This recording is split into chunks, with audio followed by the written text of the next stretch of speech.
And welcome to Joy Wisdom Trust. I am very passionate about women and children's health. So underlying postnatal depression and PTSD can remain from miscarriage, IVF and maternity. We only think of depression as happening postpartum after birth, and research shows many women experience the same symptoms during pregnancy. Official data is very poor. Mood disorders such as depression, anxiety can occur during pregnancy or within a year of delivery, now referred to as perinatal mood disorders. Postnatal depression can be a long-term disorder from months to years, and many physical and emotional changes occur while we are pregnant. And after we give birth, up to 20% of women report feeling anxiety, sadness, depression, panic, frustration, and feeling hopelessness. Obviously, previous mental health issues will be a factor, but we need to acknowledge that postnatal depression and PTSD is common in maternity scenarios.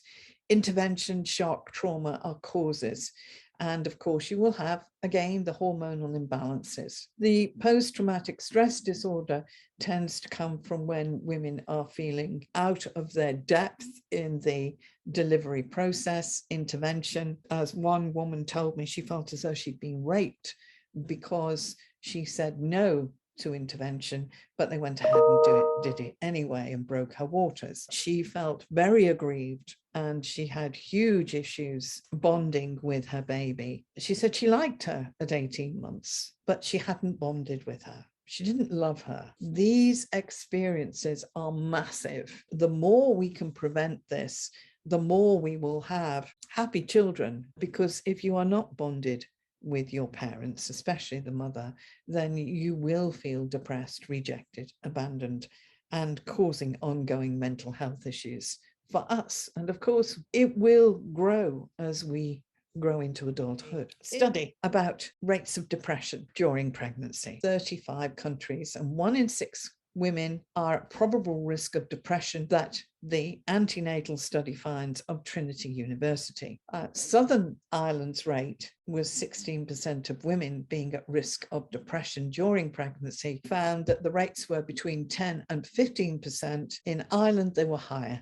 They also found that the depressive states increased in the 3rd trimester. Baby blues or postpartum blues affect 60 to 80% of all new mothers, often expressed as frequent and prolonging crying, anxiety, irritability, poor sleep, quick mood changes, and sense of vulnerability, thought to be self-limiting. I believe it is an overwhelmed, underwhelmed situation. Shock, trauma, and hopelessness feelings will come to the fore.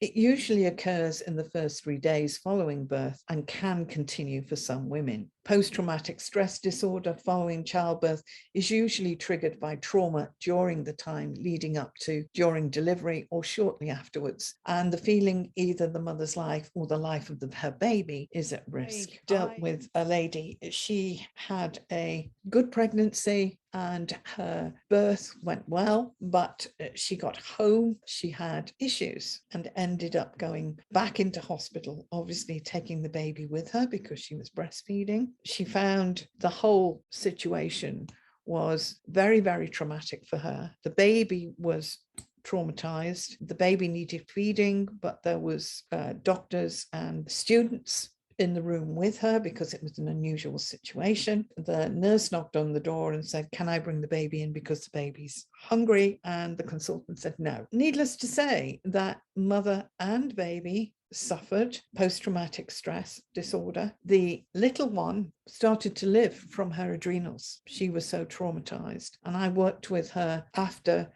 she was born. I saw her about 2 or 3 months old, and have worked with mum. PTSD, because she's had lots and lots of other issues, has remained underlying. Part of that was through an IVF process that she went through after she'd had this little girl. Ongoing from that, all sorts of problems that have followed her. Post-traumatic stress, severe post-traumatic stress, over and over and over again. But going through IVF processes will also create imbalances in the hormones, and they can be very extreme situations. And having worked with women on IVF and failed IVFs, etc. They have been a truly anguishing situation for the mother. Her ongoing health has been affected drastically. Contrary to popular belief, pregnancy doesn't protect women from developing mood disorders, and up to 15% of women experience significant anxiety or depression in pregnancy.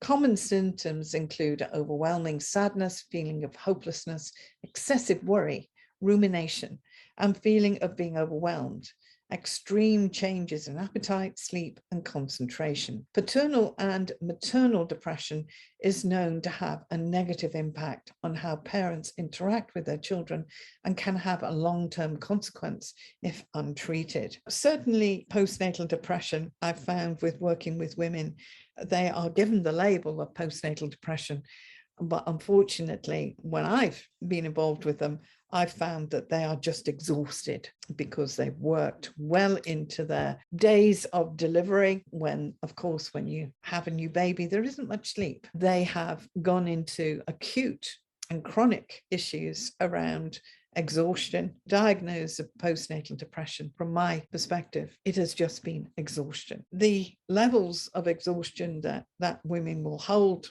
can be considerable. This came from a particular case of where I treated a woman with her second pregnancy.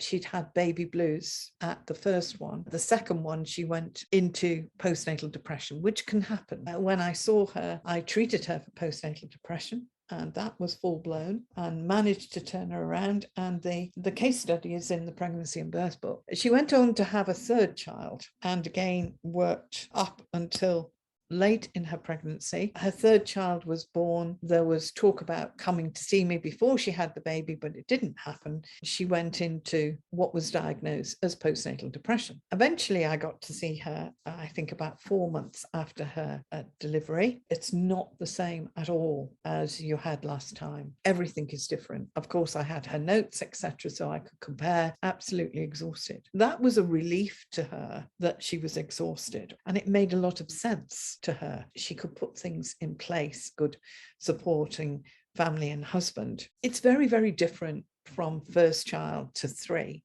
When you have your first child, you can have your rest and take a nap when baby's having a nap, etc. When you've got other children to look after, 2 and 3, you haven't got that luxury. It can be really, really challenging for women. They do become exhausted, and quite a lot of women are exhausted before they go into labor. We can also have our own birth womb experiences by bringing irrational thoughts, experiences back in maternity. What I mean from this is, if you've had a challenging birth of your own, when you become pregnant, you can go into that default. It can bring about the feelings of feeling constantly tired. We cry, we feel panicky, we worry excessively about our baby's health, have a lack of feeling for the baby on the other side of the coin, or have difficulty sleeping or eating, problems concentrating, frightening thoughts or fantasies, feel overwhelmed. That sense of loss, feel like running away, don't feel like myself anymore, feel failure as a mother. There can be a real big mix here, and it doesn't only just happen to the mother, it can also happen to the father too, where they have experienced challenging births, and when they start a family, they can have all of these issues coming up, and they can go into postnatal depression. It affects both parents here. They too can feel very distressed, feel out of their depth with a challenging birth or miscarriage, etc. They can default to these experiences. It will come back to the fore. Memories don't go away. So post-traumatic stress disorder can be underlying and undermining life from adverse experiences. A large number of society lives underlying PTSD without knowing or realizing, and starting early, it can be transferred from parents to the child in the womb. Even in the home, if you have somebody who is depressed, anxious, etc., we can be affected by it too. We absorb the negativity that is produced We feel that. And formed from PTSD means life is meaningless, under or overwhelmed from life. And it doesn't matter how much money you have, how comfortable you are, life will be a disappointment. Shock causes anxiety and depression, weariness, it wears us down. Overwhelm, underwhelm, and shutdown. It really does affect our energetics that support our physicality, and everything starts to go down like dominoes. If we are living from aggression, rape, and shocking environmental trauma, we can accumulate shock daily from media, one-to-one interactions, and pick up from the supermarket. And fears makes us numb. We then have this shell of soul or shell of life living, and it breaks us at a core. It's like a fog that sort of overwhelms and really takes over. People with depression say they feel that they are in a long tunnel. This is why, because the energetics have collapsed around us and can't support us. PTSD will be especially first-line providers such as police, ambulance, medical staff, social service, fire services, migrant workers, peacekeepers, military, they will all be suffering from some form of PTSD. Of course, there are huge elements and varying degrees of shock and PTSD, and it can strike years after the event. I heard a story on the radio one afternoon about a peacekeeper. He had been in one of these war-torn areas and he had come back. He was fine when he was out there. He came back and 2 years later, he just fell down like a ton of bricks because the PTSD hit. The more he relaxed as he came home, the more this took over. This is what we can do. We can cope with the situation, but then it hits afterwards. It can be severe to shocking levels of PTSD. Car accidents, viewing or observing may be instant. A child can suffer PTSD from birth, trauma, lack of attention or neglect, and severe levels of horror of the Holocaust, war survivors. Extraordinary levels of PTSD are lived and frozen in time. It becomes like a great iceberg that people live in, or concentrated with post-traumatic stress. PTSD can be underlying and undetected as normal feeling and scenario for individuals. We get that we become suppressed, depressed, and repressed. And over time, we don't even realize it's happening. From a JWT view, PTSD is misunderstood, underestimated. It will be passed on to future generations via the womb, DNA, and transference.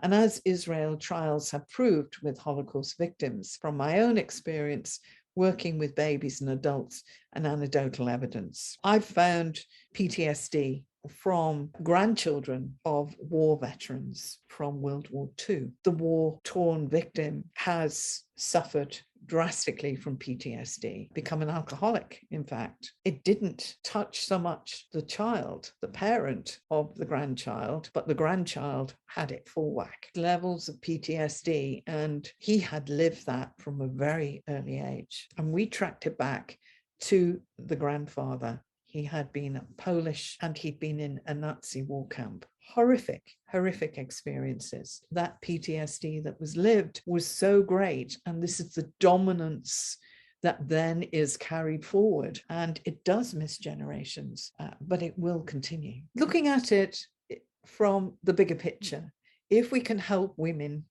and support women and reduce the distress of women in maternity and from abuse, we are going to have healthier and happier children. So we're going to be slowing down the issues that children are living with, and certainly depression that can come from the womb. Logic that follows through that if a woman is depressed in pregnancy, then her child is going to be formed from that. And we really need to take that on board by helping to reduce the depression of the woman, supporting the women in pregnancy, miscarriage, etc., or from abuse.